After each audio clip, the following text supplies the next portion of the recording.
Television na pinapabili ng sponsor para sa magkapatid binili na ni Kalingap Rab. Bago ko ipagpatuloy ang maikling reaction video na ito, hiling ko lang natapusin ang panonood nito para malaman ang nilalaman nito, at kung bago ka pa lang sa munting channel na ito, paki-subscribe para lagi kang updated sa video ng mga Kalingap. At huwag natin kalimutan suportahan ang ama ng Kalingap na si Val Santos Matubang at si Kalingap Rab. Isang mapagpalang araw sa inyong lahat mga Kalingap. Sponsor ni Dara nagpadala ng 50,000 pesos kay Kalingap Rab para sa pambili ng television at refrigerator ni Dara. Tuwang-tuwa si Dara nang makita niya ang dala-dala ng Team Kalingap TV yun sa Karef. Nasabi ni Dara kay Kalingap Rab na meron na daw siyang libangan.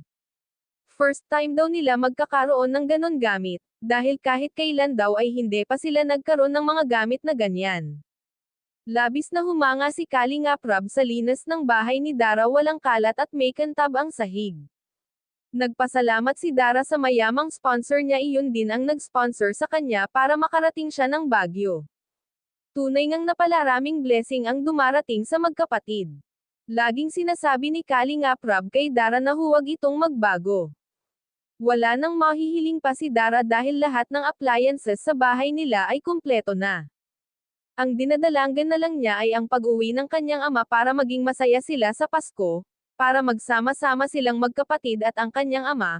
Bago pa umalis ang Team Kalingap sa bahay nila Dara, pinapalak nito ang mga pinto kung sakaling matutulog na sila. Maigi na daw ang laging mag-iingat at dalawa lang sila sa bahay. Hanggang dito na lang ang update ko mga Kalingap. Maraming salamat at God bless sa inyong lahat.